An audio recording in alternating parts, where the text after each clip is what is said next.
세상을 살아가면서 힘들어 지치고 방법이 없어 막막해지고 도움받을 것이 없어서 낙심이 되고 모든 상황과 환경이 절망적일 때에 이 모든 문제를 해결할 수 있는 진정한 도움과 보호를 받을 수 있다면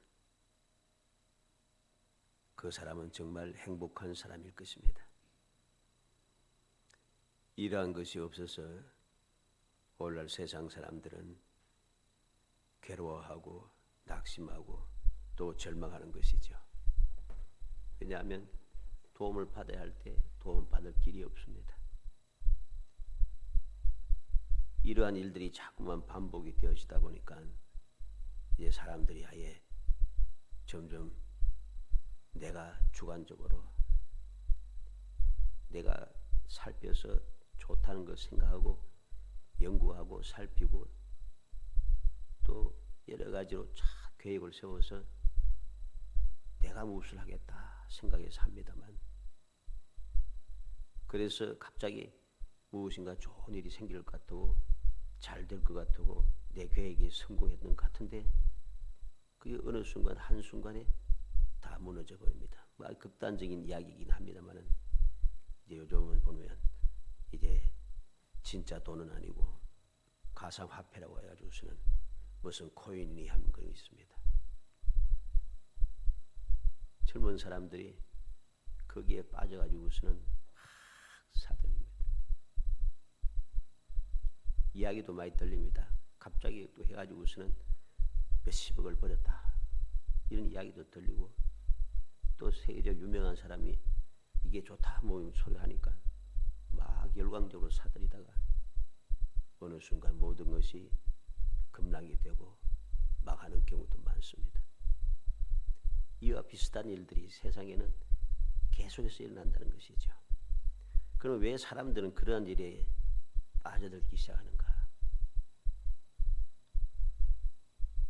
문제가 생겼을 때 나를 도와주고 내 문제를 해결할 수 있는 그러한 절대적인 도움 받을 곳이 없기 때문에 결국 내가 알아서 하려고 하다 보니까 나만큼 똑똑하지 않은 사람이 세상에 없어요. 다 똑똑해요. 그러니까 내가 똑똑하다 생각하고 계획이 반도하더라도 이건 확실하다 생각해서 했는데 결국은 안 좋다는 것이죠. 이게 세상의 일입니다. 그래서 세상은 낙심하게 되고 원망이 생기게 되고 억울한 마음이 사무치다 보니까 여러 가지 심각한 일들이 세상의 현상으로 나타나게 되는 것입니다. 이러한 때에 우리 믿음의 사람들은 어떻게 살아야 할 것인가? 우리 믿음의 사람들은 너무나도 확실한 문제를 해결해 주시고 우리를 도와주시고 우리를 보호해 주실 분이 계십니다. 아무런 걱정할 게 없죠. 근데 왜 문제가 되는가? 이러한 주님의 사랑, 주님의 약속, 주님의 은혜를 믿지 않는다는 거죠. 여기에 문제가 있는 거예요. 세상이 엉망이 되고 내가 막 열심히 해도 안 되고 말씀드려도 안 되고 기도해도 안 되고 뭐 해도 안 되고 막 그런 식으로 이야기합니다. 그런 이야기는 다 거짓말입니다. 올바르게 믿음의 생활을 하지 않고 주의 뜻대로 행하지 않고 내 마음대로 하고서는 안 되었다고 하나님을 원망하는 것이죠. 희한합니다. 어떤 사람들은 이야기합니다. 기도를 하고 제목을 가지고 심각한 문제가 생길 때 주님 내게 문제를 해결해 주시면 내가 이렇게 하겠습니다. 물론 이렇게 기도하는 게 잘못된 건 아니에요. 왜냐하면 성경 말씀에도 서원 기도가 있으니까. 그런데 서원 기도에 대해서 똑바로 알아야 됩니다. 내가 하나님 앞에 서원을 하고 올바른 서원을 해야 하는 것입니다. 예를 들어서 한나는 서원을 어떻게 했습니까? 하나님께서 내게 아들을 주시면은 그 아들 평생을 하나님께 바치겠습니다. 하나님께서 내게 주신 은혜를 내가 하나님께 감사함으로 그대로 바치겠다는 것이죠. 이게 올바른 서원입니다. 오늘날 서원은 어떻습니까? 하나님께서 내게 돈을 벌게 해주시면 내가 11조를 드리고 감사를 드리고 내가 무엇을 하고 이렇게 합니다. 이건 거짓말입니다. 하나님께서 내가 돈을 벌게 해주시면 내가 11조, 그 소리 모릅니까? 지금 11조를 안 하고 있다는 소리죠. 그렇죠? 이게 감사하지 않다는 소리죠. 그런 서원은 헛된 서원입니다. 올바른 서원이 아닌 것입니다. 당연히 해야 될 것을 안 하고서 그것을 서원으로 하니까 이 서원은 잘못된 서원인 것이죠. 오늘날 많은 교인들이 이러한 서원을 너무 잘합니다. 그리고 이러한 서원을 한 사람 치고 서원을 지키는 사람이 거의 없습니다. 이게 더 심각하죠. 이게 문제가 되는 것이에요. 하나님께서 지금 안 살아계시고 세상 어떤 사람이 말하는 대로 신은 죽었다 뭐 이런 식으로 해서 하나님이 안 계신 게 아니에요. 지금도 살아계셔서 지금도 함께 하시면 지금도 역사하시는 거죠. 그런데 왜 역사가 일어나지 않는가? 내가 주님의 말씀을 믿지 아니하고 주님의 뜻대로 살지 아니했기 때문에 문제가 되는 것이죠. 오늘 23절에 보면 너희 모든 성도들아 여호와를 사랑하라. 여호와께서 진실한 자를 보호하시고 교만한 데 행하는 자에게 엄중히 갚으시느니라. 다윗은 여호와께서 진실한 자를 보호하시고 그랬습니다. 여호와께서는 진실한 자를 보호하시는 거죠. 그래서 여호와를 사랑하라고 모든 성도들에게 그는 그렇게 이야기하고 있는 것이죠. 진실한 자를 보호하신다. 아무나 다 보호하는 거 아니에요. 말씀을 듣지 않고 거역하며 원망하고 불평하며 죄를 짓고 불의와 불법을 행하면서 하나님께서 보호해 주지 않는다고 원망하는 것이 얼마나 악질적인 생각인 걸 알아야 됩니다. 이건 악질입니다. 왜? 내가 불의와 불법을 행하는 이걸 도와달라고 하니 어떻게 되겠어요? 이거 하나님께서는 진실한 분이고 공의로우신 분인데 공의로우신 하나님께 내가 악을 행하고 불의와 불법을 행할 내가 도와주시라고 보호하시라고 그 기도하면 그게 합당한 기도입니까? 이건 잘못된 것이죠. 여호와께서는 진실한 자를 보호하신다. 이 사실을 우리는 명심해야 됩니다. 그래서 오늘은 보호하시는 하나님 한 제목을 가지고서 여호와께 보호를 받는 사람, 즉 진실한 사람들은 무슨 일을 해야 하는가 하는 것을 오늘 말씀을 통해서 살펴보려고 합니다. 첫째로 여호와께 보호를 받는 사람들이 할 일이 첫째는 여호와를 찬송하는 겁니다. 다시 말해서 하나님께 감사하는 거죠. 왜 찬송을 합니까? 하나님께서 나를 보호해 주시고 약속한 대로 나와 함께 하시고 나를 인도하시고 보호하시고 내게 모든 필요를 채워주시고 있다는 것입니다. 그러니까 감사한 거죠. 감사하면 자동으로 말만 감사합니까? 말만 감사해서는 그건 가점사가 아니죠. 그래서 하나님께 내게 주신 은혜가 감사하니까 이 감사를 입술로 표현하는 것이 찬송이 되는 것이고 우리의 생활로 표현되는 것이 헌신하는 것이고 내가 가진 것으로 표현하는 것이 예물을 드리는 것이죠. 우리는 명심해야 됩니다. 진실한 자는 여호와께서 보호하시는데 여호와의 보호를 받은 사람들이 무슨 일을 하는가? 여호와를 찬송하게 되는 것 첫 번째 일입니다.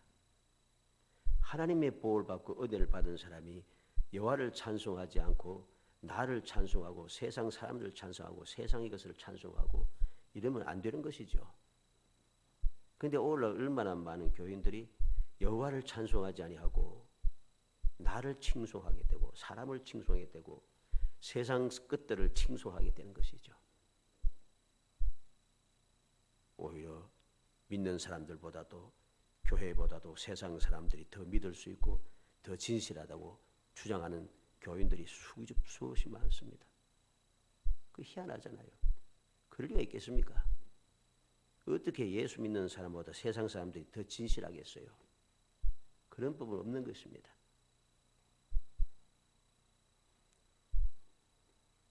여호와를 찬송하는 것 첫 번째인 것을 우리가 기억해야 됩니다. 그러면 왜 여호와를 찬송할 수밖에 없는가? 놀라운 사랑을 내게 보이셨다. 그럽니다. 21절에 여호와를 찬송할지어다 견고한 성에서 그의 놀라운 사랑을 내게 보이셨음이로다. 여호와를 찬송하는 이유가 있어요. 견고한 성에서 놀라운 사랑을 내게 보여주셨다. 얼마나 놀라운 일입니까? 안전한 곳에서 나를 세상의 위험한 곳에 던져놓고 계신 게 아니고 견고한 성에서 안전한 곳에 나를 두시고 그곳에서 생각지도 못했던 사랑을 내게 보여주셨다는 것이죠. 보였다는 게 무슨 말입니까? 내게 그 은혜를 사랑을 베풀어 주었다는 것이죠. 이사야서 26장 1절에 보면 그날의 유다 땅에서 이 노래를 부르리라. 우리에게 견고한 성읍이 있으며 여호와께서 구원을 성벽과 외벽으로 삼으시리로다. 하나님께서 이사야 선지자를 통해서 유다 백성들에게 말씀하고 있습니다. 이 노래를 부르리라. 왜 이 노래를 부르는가? 우리에게 견고한 성읍이 있다는 것입니다. 어떤 성읍입니까? 여호와께서 구원을 성벽과 외벽으로 삼으신다. 여호와의 구원이 내 성벽이 되어준다는 것이죠. 놀라운 하나님의 사랑입니다. 나는 연약하고 어리석고 미련하고 우매하고 그러한 존재인데 하나님의 뜻을 어기기도 하고 배반하기도 하고 그래 망득하기도 했음에도 불구하고 하나님께서 구원을 성벽과 외벽으로 딱 삼아서 내게 그 하나님의 사랑을 그대로 보여주고 있으니 이 노래를 부르지 않을 수가 없는 것입니다. 이사야 60장 18절에도 다시는 강포한 일이 내 땅에 들리지 않을 것이요 황폐와 파멸이 내 국경 안에 다시 없을 것이며 내가 성벽을 구원이라 내 성문을 찬송이라 부를 것이라. 하나님께서 약속하십니다. 하나님께서 든든한 성, 견고한 성에서 사랑을 베풀어 주시는데 어떠한 성입니까? 내 성벽을 구원이라. 구원이 내 성벽이 되어요. 찬송이 내 성문이라. 성벽은 구원이 되고 그 성문을 들락날락 할 수 있는 문은 찬송이 되고 있어요. 그러니 아무 문제가 생길 게 없어요. 스가랴 2장 5절에 여호와의 말씀에 내가 불로 둘러싼 성곽이 되며 그 가운데 영광이 되리라. 하나님께서 선지자를 통해서 불로 둘러싼 성곽이 된다. 누가? 여호와께서 불로 둘러싼 성곽이 되어져서 든든한 성이 되어주시고 그 가운데서 하나님께서 영광이 되심으로 말미암아 하나님께서 주시는 이 놀라운 은혜, 이 놀라운 사랑은 내가 찬송하지 않을 수 없고 감사하지 않을 수 없고 영광을 돌리지 않을 수 없는 놀라운 주님의 역사인 은혜인 것입니다. 놀라운 사랑인 것이죠. 이러한 사랑을 누가 우리에게 베풀겠습니까? 이러한 사랑을 누가 베풀어 주겠어요? 사람이 하겠습니까? 세상이 내게 해주겠습니까? 오직 하나님께서만이 이 놀라운 사랑을 우리에게 베풀어 주실 수 있는 것입니다. 그래서 여호와께 보호를 받는 진실한 사람들은 가장 먼저 하는 일이 여호와를 찬송하는 것이죠. 그리고 왜 또 찬송하는가?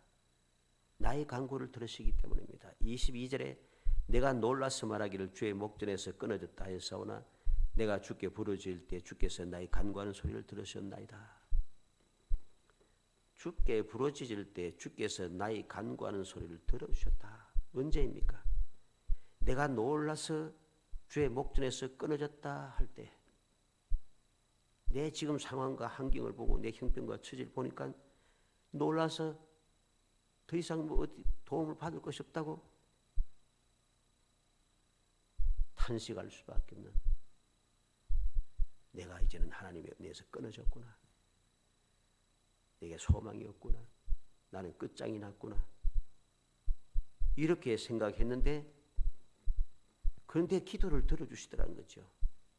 생각지도 못한 하나님의 은혜가 임하였다는 것입니다. 생각지도 못하게. 그래서 하나님께 찬송하는 거죠. 우리가 잘 아는 말씀이지만 찾아보도록 합시다. 역대하 33장 11절 말씀.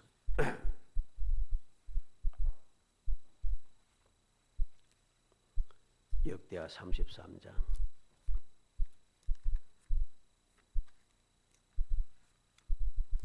역대하 33장 11절에서 13절까지 다 같이 읽어봅니다. 여호와께서 아수르 왕의 군대 지휘관들이 와서 치게 하심에 그들이 므낫세를 사로잡고 쇠사슬로 결박하여 바벨론으로 끌고 간지라.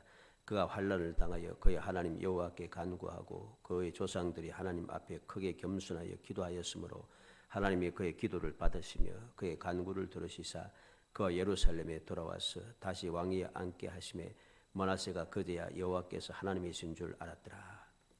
우리는 이 므낫세에 대해서 잘 압니다. 므낫세는 너무 악하여서 너무 죄를 심하게 범하고 하나님의 영광을 가리고 하나님의 성전을 더럽혔기 때문에 하나님께서 유다를 망하게 하시는데 돌이킬 수 없게 되었다고 했습니다. 돌이킬 수 없는 그런 죄를 범하여 유다를 완벽하게 망하게 했던 이 므낫세조차도 하나님께 기도했더니 환난을 당하여 하나님 여호와께 간구하고 그랬습니다. 아예 유다를 망하게 할 수밖에 없었던 사람인데 이런 돌이킬 수 없는 사람이잖아요. 그런데 그러한 므낫세도 하나님 앞에 기도했더니 하나님께서 간구 소리를 들어주시더라는 것이죠. 놀라운 은혜 아닙니까?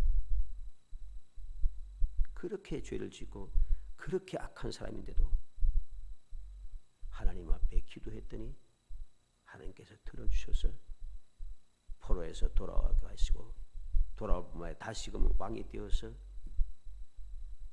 자기의 세상이 끝날 때까지 왕으로서의 본분을 지켜나가더라는 것이죠. 그때야 그는 여호와께서 하나님이신 줄 알았더라. 이때부터 그는 또 변하기 시작하지 않습니까? 자, 이렇게 기도를 들어주시니까 하나님께 영광을 돌리지 않을 수 없는 것입니다. 자기가 없는 내게 생각지도 못했던 하나님의 은혜가 나는 끝이라고 생각했는데 하나님께서 그때 역사해 주심으로 내게 다시금 소망을 주시니까 감사하고 찬송하게 되는 것이죠. 우리는 에스겔서 37장 1절로 10절에 나타나는 골짜기 해골들과 하나님께서 에스겔에게 말씀하시는 그 말씀 또 그 말씀을 순종하는 에스겔을 통해서 일어난 기이한 역사를 봅니다. 우리가 잘 알 대로 해골들이 다 일어나서 큰 군대가 되었다지 않습니까? 모든 이스라엘 백성들 우리는 끝장이 났다. 절망이라 그렇게 이야기합니다. 우리는 망하였다. 그런데 하나님께서는 망한 것이 아니라 비록 해골이랄지라도 뼈밖에 남지 않았어도 하나님의 말씀대로 행하면은 그 뼈도 다시 살아나게 되고 살아날 뿐만 아니라 큰 군대가 될 수 있는 능력의 사람, 큰 힘을 발휘하는 그러한 존재가 된다는 것이죠. 이게 바로 간구를 들어주신다는 것. 이 놀라운 은혜가 있으니까 하나님을 찬송하게 되는 것입니다. 두 번째로 여호와께 보호를 받는 사람들이 할 일이 무엇인가? 강하고 담대해야 합니다. 24절에 여호와를 바라는 너희들아 강하고 담대하라. 이 말은 특이한 말씀입니다. 여호와를 바라는 너희들아 했는데 바란다는 말은 기다린다는 뜻이거든요. 여호와를 기다리는 너희들아. 이 말은 무슨 말인가 하니까 하나님의 약속이 이루어짐을 믿고 그 말씀을 의지하고 기다리는 자, 뭐 이런 의미가 됩니다. 여호와를 기다리는 사람. 왜 기다립니까? 약속하신 대로 이루어질 것을 믿기 때문에 그 약속의 말씀을 믿고 의지하기 때문에 기다리는 것이죠. 그러면 어떻게 기다려야 됩니까? 강하고 담대하라 그랬습니다. 강하고 담대하게 기다려야 하는 것이죠. 강하고 담대하라는 이 말은 방심하지 말고 여호와께 달라붙어라 뭐 그런 뜻입니다. 물론 강하고 담대하는 말 의미도 있습니다만은 기본적인 그 의미에 방심하지 말고 여호와께 달라붙으라는 것이죠. 달라붙으라는 그런 의미를 가집니다. 우리는 여호와를 기다리는데 그냥 기다리지 말고 약속대로 이루어 주실 하나님을 믿고 의지하며 하나님께 꽉 붙어 있으라는 소리죠. 하나님을 떠나지 말고 붙잡고 기다리라는 것입니다. 이게 바로 하나님의 보호를 받는 사람들이 두 번째 할 일입니다. 보호를 받았으니 여호와를 찬송해야 되고, 찬송으로 끝나는 것이 아니라 항상 강하고 담대해야 된다. 항상 방심하지 말고 여호와께 끝까지 붙어 있어야 한다는 소리죠.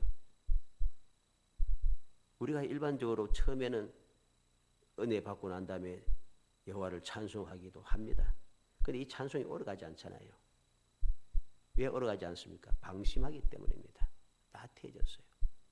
어느 순간 처음에는 감사하다, 은혜, 하나님의 은혜였다, 생각지 못한 하나님의 은혜라 이렇게 이렇게 말하다가 조금 지나면은 내가 재주가 좋아서, 내가 빽이 좋아서, 내가 아는 사람이 만나서, 내가 능력이 있어서 뭐 이런 식으로 자꾸 말이 바뀌기 시작합니다. 이게 뭡니까? 강하고 담대하지 않았다는 것이죠. 방심해서는 안 됩니다. 항상 끝까지 주님께 붙어 있어야 됩니다. 그래서 바울 사도는 뭐라 했습니까? 내가 항상 정신을 차린다는 거죠. 왜? 내가 다른 사람들에게 복음을 전하고 나는 믿음에서 이 구원의 자리에서 떨어질까 조심한다는 것입니다. 두렵다는 것이죠. 이 말이 무슨 말입니까? 방심하지 않겠다는 것이죠.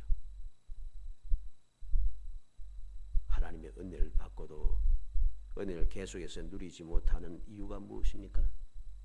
말씀을 통해서 또는 신앙의 역사를 통해서 보면은 다 방심하기 때문입니다.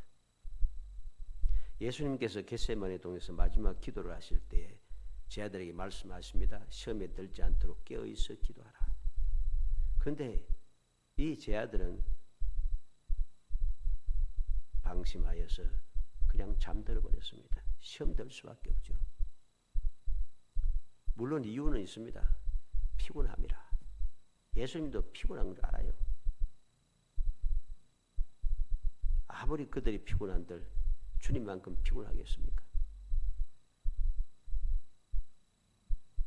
그런데 주님께서도 끝까지 기도하시는데 시험에 들지 않게 깨어 있어 기도하라고 말씀하는데도 그들은 피곤하다 하고서는 그냥 잠들어 버립니다.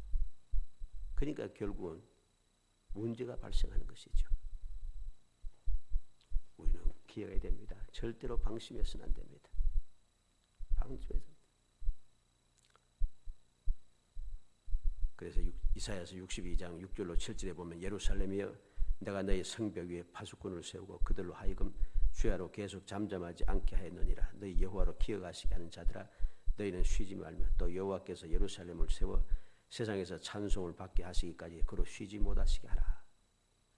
하나님께서 선지자를 통해서 아예 백성들에게 깨우쳐 주고 있습니다. 너희는 쉬지 말라. 무엇을 쉬지 말랍니까? 여호와께서 예루살렘을 세워 세상에서 찬송 받게 하시기까지 그로 쉬지 못하시도록 너희도 쉬지 말라는 것이죠. 약속대로 이루어 주시라고 끊임없이 기도하고 기대하며 부르짖고 주님 앞에 간구하고 언제 이루어 주겠습니까? 좀 빨리 이루어 주옵소서. 쉬지 말고 하나님께서 쉬지 못하시도록 계속해서 기도하라는 것이죠. 방심하지 말고 하나님께 자꾸만 달라붙어야 되는 거죠. 달라붙어야 돼요. 항상 기도하고 망치 말아야 될 것을 비유로 들어 말씀해 주신 예수님의 그 비유의 말씀이 납니다. 한 가난한 과부가 억울한 일을 해결해 달라고 부정한 재판관에게 찾아갔지만은 재판관이 들어줄 줄은 모릅니다. 근데 계속해서 찾아가니까 나중에 뭐라고 했습니까? 내가 하나님을 두려워하지 않고 사람을 멸시하지만은 내가 들어주지 않으면 이 여인이 계속해서 찾아와서 나를 괴롭히겠다.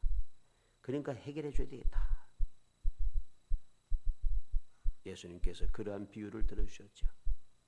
우리도 낙심하지 않고 모든 것이 이루어지기 위해서 강하고 담대하게 저 방심하지 말고 여호와께 붙어서 계속해서 기도하고 부르짖어야 하는 것입니다. 이게 바로 여호와의 보호를 받는 사람들이 해야 할 일입니다. 찬송하고 끝나서는 안 됩니다. 내가 찬송할 그 일이 그 찬송이 계속해서 이어지도록 하기 위해서 우리는 강하고 담대해야 되는 거죠. 계속해서 강하고 담대한 이 믿음의 생활, 방심하지 않고 여호와께 달라붙는 이 신앙생활을 계속해서 해갈 때에 여호와를 찬송하는 일도 계속되어지는 것이죠. 이러한 일이 계속되면 될수록 여호와께서 보호하시는 일도 계속되어지는 것이죠.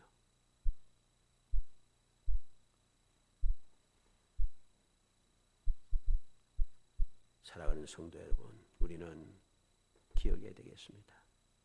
23절의 말씀대로 성도들아 여호와를 사랑하라. 여호와께서 진실한 자를 보호하시고 우리는 여호와를 사랑하는 마음으로 신앙생활을 해야 합니다. 예수님께서 말씀하신 대로 첫째 되는 계명이 무엇인가? 여호와를 사랑하는 것이죠. 둘째 되는 계명도 무엇입니까? 내 이웃을 내 몸과 같이 사랑하는 것이죠. 결국은 가장 중요한 계명은 사랑이라는 것이죠. 왜냐하면 하나님께서 바로 사랑이시기 때문이죠. 사랑이신 하나님께서 우리에게 사랑의 계명을 주셔서 그 계명을 지키라고 말씀했습니다.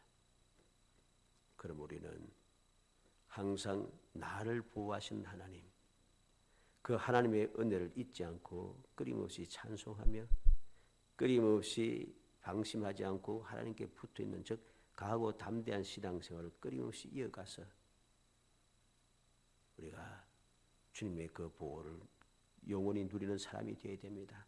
영원히 누리기 위해서는 이 모든 것이 그냥 억지로 의지를 가지고서 찬송하고 강하고 담대하게 하려고 하면은 사람의 의지는 한계가 있어요. 그래서 끝까지 찬송하고 끝까지 강하고 담대할 수가 없어요. 그런 사람은 없습니다. 왜? 다 사람은 약하기 때문에. 그렇게 온유함이 세상에서 제일 가는 모세도 화를 냈잖아요. 믿음의 조상이라고 하는 아브라함도 불신앙으로 행동했잖아요. 그렇게 용맹했던 다윗도 두려운 마음을 가지고서 행동했잖아요. 다 그런 것입니다. 그렇게 지혜로운 전무후무한 지혜를 가졌던 솔로몬도 그렇게 어리석게 행했지 않습니까? 사람은 말입니다. 다 한계가 있어요. 내 의지로, 내 능력으로, 내 지혜로, 내 경험으로, 내 능력으로 그것을 끝까지 할 수가 없어요. 그럼 어떻게 해야 되는가? 성도들아 여호와를 사랑하라. 여호와를 사랑하는 마음으로 우리가 살아야 하는 것입니다. 내가 주님을 사랑하게 되면은 주님의 은혜를 항상 생각하면서 찬송하게 되고 내가 주님을 사랑하게 되면은 항상 사랑하는 주님과 떨어지지 않고 항상 가까이 함께하기 위해서 강하고 담대해지는 것이죠. 사랑이 없이는 아무것도 아니라고 했습니다. 베드로전서 1장 5절에 너희는 말세에 나타내기로 예비하신 구원을 얻기 위하여 믿음으로 말미암아 하나님의 능력으로 보호하심을 받았느니라. 하나님의 능력으로 우리를 보호해 주셨는데 이 어떻게 된 것입니까? 하나님의 사랑인 것이죠. 이 사랑을 받은 우리는 바로 이 사랑에 감격하며 우리도 또한 사랑을 해야 하는 것입니다. 하나님께서 나를 먼저 사랑해 주셨으니까 내가 사랑받을 자격이 있어서 하나님의 사랑을 받은 것이 아니잖아요. 사랑받을 자격이 없음에도 우리가 스스로 알지 않습니까? 나보다 잘나고 뛰어나고 능력 있고 대단한 사람들이 세상에는 부지기수입니다. 그런데 나보다 뛰어난 사람이 그렇게 많은데도 나를 주님 사랑하셔서 택하여 주시고 죄 사하여 주시고 하나님의 자녀 삼아 주시고 하나님의 후사가 되어 천국의 삶을 살 수 있도록 영원한 생명을 약속하고 있으니 어떻게 내가 이 주님의 그 은혜, 주님의 사랑을 그냥 버릴 수가 있겠습니까? 그 은혜에 감사하며 살아가는 삶을 살아야 되죠. 이 사랑만이 끊임없이 찬송하게 되고 이 사랑만이 끊임없이 강하고 담대할 수 있다는 것을 우리는 절대로 잊어서는 안 됩니다. 흐지부지하여서 사랑이 없이 그냥 의무적으로 어쩌다가 한 번씩 생각나는 대로 힘들고 지치니까 여러 가지 인간적인 계산을 가지고서 이렇게 하려고 하면은 이 놀라운 은혜가 계속해서 이어지지 않아요. 찬송과 강하고 담대함이 유지되기 위해서는 사랑이 필요하다. 이 사랑은 뭐 세상의 사람들의 사랑도 어떻습니까? 사람의 사랑도 보면은 놀라울 때가 많아요. 물론 거짓 사랑도 많습니다만은 진짜로 사랑하는 마음이 있어가지고서는 목숨까지 내놓더라고요. 그 희한하더래요.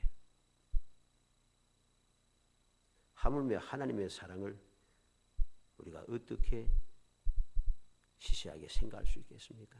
그런 놀라운 사랑을 받은 내가 어떻게 그 사랑에 감사하여 하나님을 사랑하지 않을 수 있겠습니까? 이게 바로 올바른 믿음인 것입니다. 은혜를 받은 사람들이 당연히 가져야 될 마음의 자세인 것이죠. 어찌하든지 우리 모든 성도들이 하나님을 정말로 사랑하여서 하나님께서 내게 은혜 베푸신 것을 잊어버리지 않고 항상 마음에 새겨서 언제든지 여호와를 찬송하고 언제든지 강하고 담대한 마음을 가져서 이 세상 살아가는 동안에 하나님께서 계속해서 보호해 주심으로 이 세상에서 주의 평안을 누리며 이 세상을 넉넉하게 이겨내고 이 세상 여러 가지 문제가 많은 세상에서 날마다 행복이 샘솟아나는 정말 거룩한 성도가 되시기를 주의 이름으로 축원합니다. 은혜 감사합니다. 사랑하여 주셔서 택하여 주시고 택한 저희들 하여금 주님의 은혜와 사랑을 마음에 새기게 하심을 감사합니다. 주님께서 날 항상 지켜 보호하시고 떠나지 않으시고 저희들을 돌봐주시는 그 은혜에 감사하여 저희들이 주님을 사랑하는 마음으로 여호와를 찬송하는 일을 끊이지 않게 하시고 찬송으로 끝나지 않게 하시고 강하고 담대한 믿음을 가지고 주님께 절대로 떨어지지 않고 주님과 함께 동행하는 거룩한 신앙생활을 할 수 있도록 성령께서 도와주시기를 원합니다. 이 모든 인력이 감당할 수 있도록 저희들의 생각과 마음에 주님의 사랑으로 가득 채워주시고 그 사랑으로 끊임없이 이 놀라운 축복의 삶을 이어갈 수 있도록 성령께서 끊임 도와주시기를 간절히 소원하고 예수님의 이름으로 기도합니다. 아멘.